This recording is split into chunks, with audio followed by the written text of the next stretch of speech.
Good morning, church. Morning, visitors. And Good Friday. This day in history marks a day of pain for our Lord Jesus Christ. He suffered physical pain. He was beaten. He was hung on a cross. He was crucified. He suffered emotional pain. There were insults hurled at him. They spat at him. Humiliation and mockery. He also suffered spiritual pain. If you've read the Gospels, you will read about the Eloi, Eloi, lama sabachthani. My Lord, my God, why hast thou forsaken me? It was spiritual pain because on that particular moment, Jesus had my sin, your sin, on him.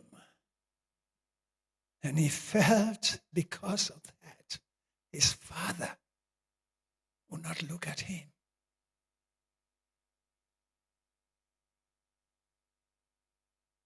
We have read so much about that, and we know. But I want to take us back to a few moments before he faced the cross. What did Jesus do? Let's pray. God our Father, thank you for bringing us here today, and for those who will hear your word through the internet. May our hearts be moved. May our ears be opened. May we be blessed. May we be taught. Be thou glorified through Jesus Christ, your Son, our Lord. Amen. Amen. Mark chapter 14. If you have your Bibles, or you go online, Mark 14, I want to read from verses 32 to 49. Mark 14, verses 32 to 49. Then they came to a place which was named Gethsemane, and he said to his disciples, "Sit here while I pray." He took Peter, James, and John with him, and he began to be troubled and deeply distressed. Then he said to them, "My soul is extremely sorrowful, even to death. Stay here and watch." He went a little farther and fell on the ground and prayed that if it were possible, the hour might pass from him. And he said, "Abba, Father, all things are possible for you. Take this cup away from me. Nevertheless, not what I will, but what you will." Then he came and found them sleeping and said to Peter, "Simon, are you sleeping? Could you not watch 1 hour?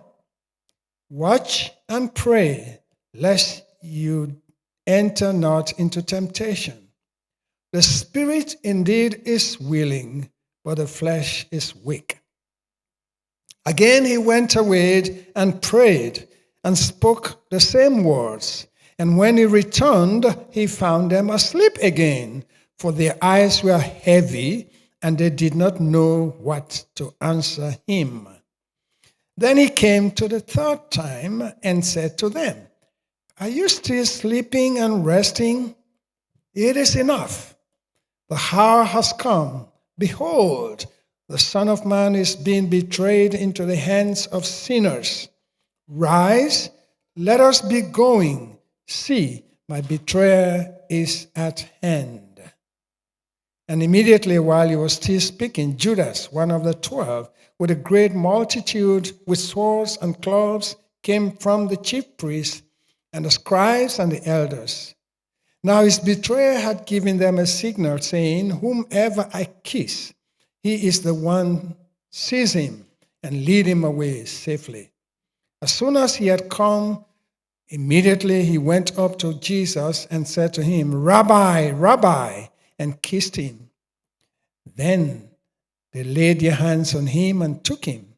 And one of those who stood by drew his sword and struck his servant of the high priest and cut off his ear. Then Jesus answered and said to them, "Have you come out as against a robber with a sword and clubs and take me? I was daily with you in the temple teaching, and you did not seize me.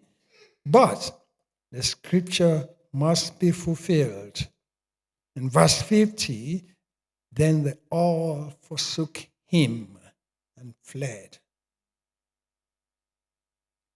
So before Jesus went to the cross, he did two things I want to talk about this morning. Before he faced his darkest hour, Jesus, firstly, rallied his friends and family around him. He rallied people whom he believed and assumed would provide support and care for him. He says he brought his disciples to this garden, Gethsemane. In his greatest need, Jesus turned to others for support.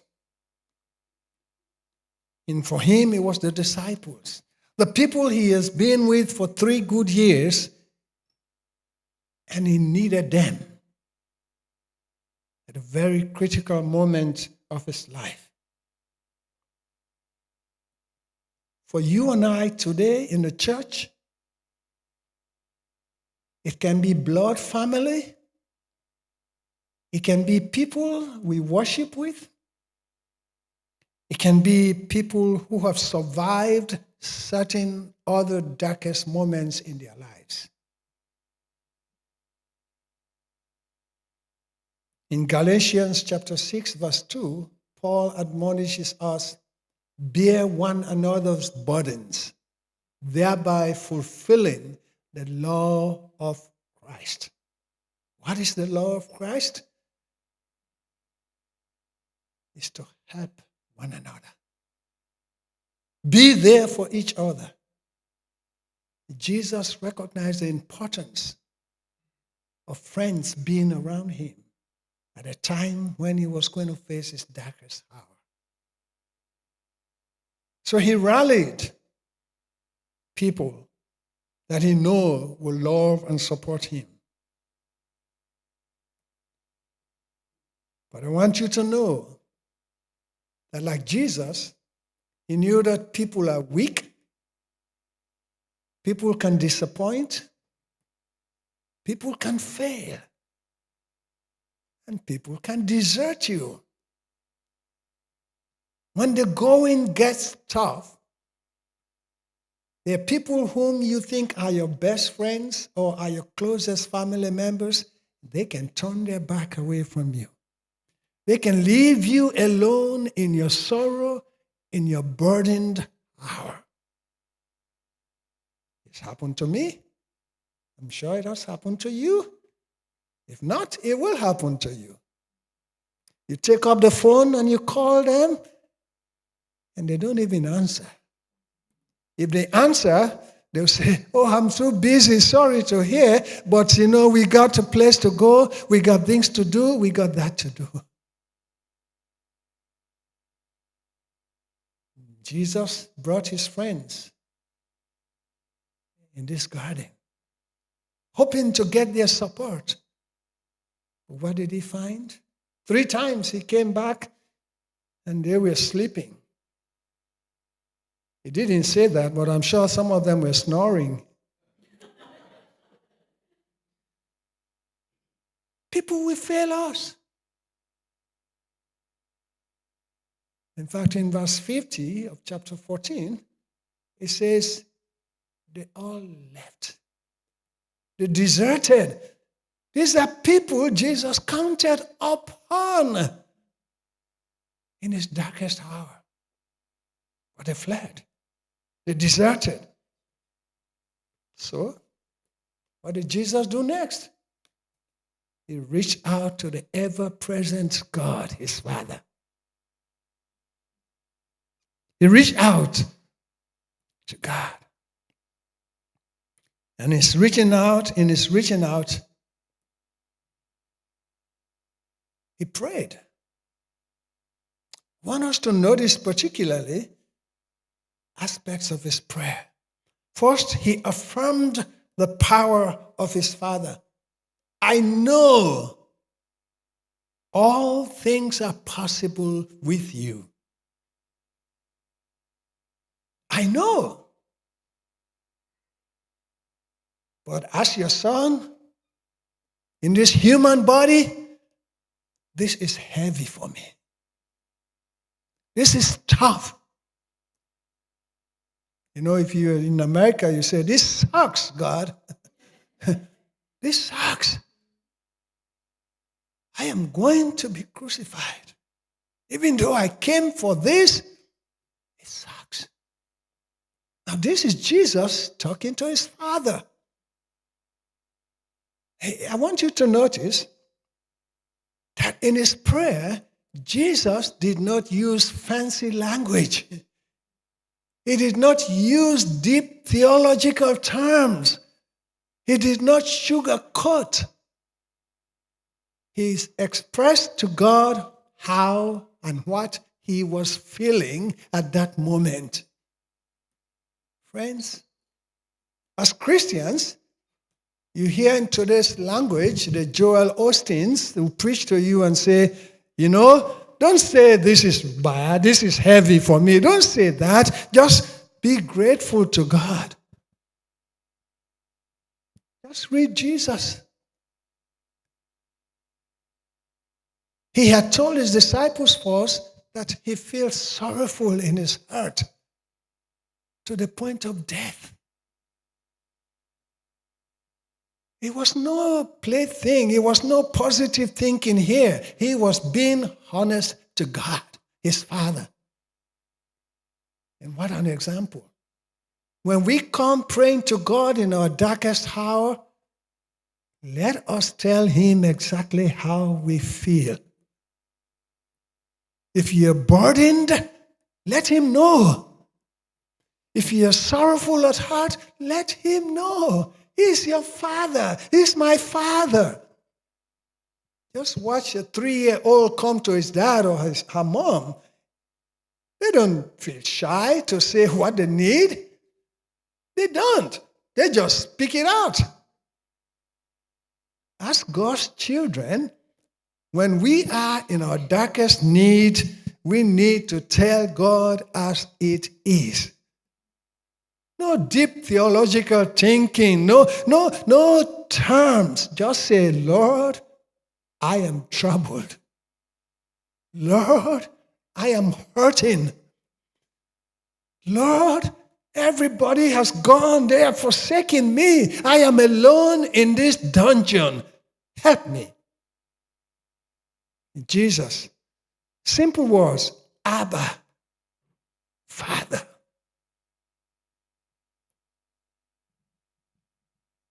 It is never a lack of faith or disrespect when we tell God honestly how things are going with us. You just need to read the Psalms. David, Job. He told God, cursed is the day that I was born, that I'm suffering like this. Yeah. He was being honest. He was being honest. But after expressing that honesty to God, his Father, Jesus offered his trust to him. I know all things are possible to you. I know you can do all things, he says. I don't want this to happen to me.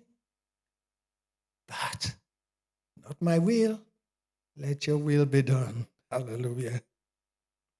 Let your will be done. He offered his trust in the care of his Father, who has the power to carry him through that darkest moment. Paul experienced great suffering.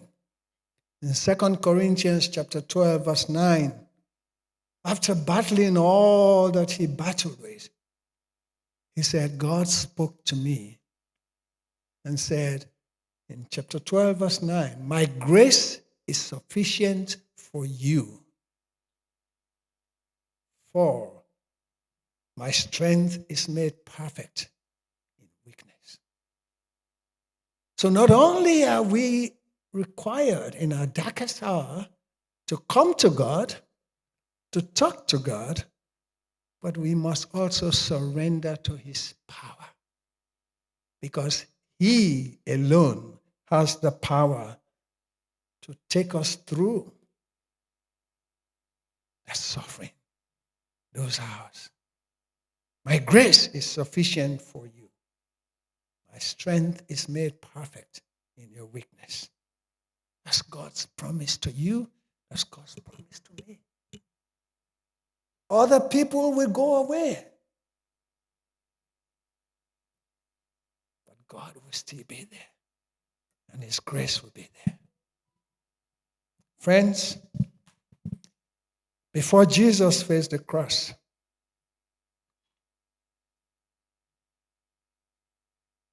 he rallied his friends. He relied on God. When you and I go through our darkest days, our darkest moments in life, let us remember that God is there. Our friends can be there, but let us remember that the strongest arm, the strongest power above the friends, the family, the resources around us is God our Father. One thing you can be rest assured about Jesus: unlike any other religious leader or powerful person, he knows what pain is all about, because he has been through it. He has seen it. That's why in Hebrews chapter 4, 12 through 16, we are told, we do not have any priest, high priest, that has not gone through the things we go through. He was tempted like we are. He has gone through the things that you and I go through. You're feeling hungry? He was hungry. Feeling thirsty?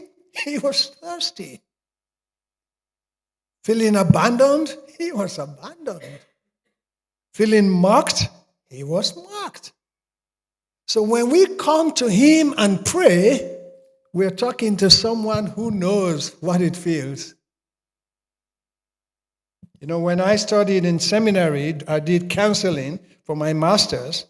And one of the things they told us, I'll never forget that in my counseling class, when people come to you and say, I know what you're going through, they really don't know.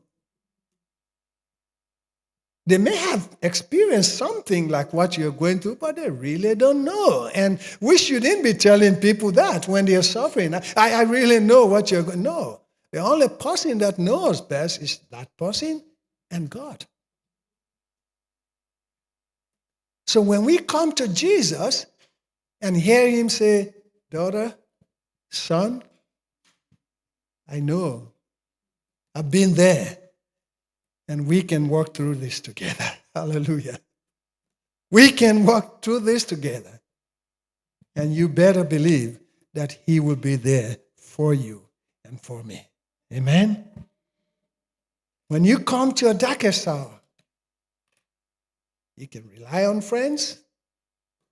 rally friends around you, but you can be sure to rely on God, ever present, ever powerful God. And Jesus did. And thank God. It was on the cross.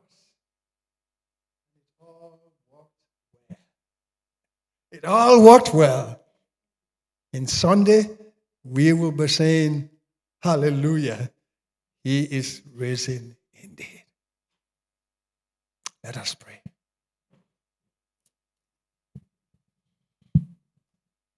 Lord, we come to you today. We remember your suffering. Many of us in this room, in the World Wide Web, may be going through darkest moments in our lives. Loss of job, loss of health, loss of opportunity, lost friends, family members. Lord, you know. And we come to you saying, help us.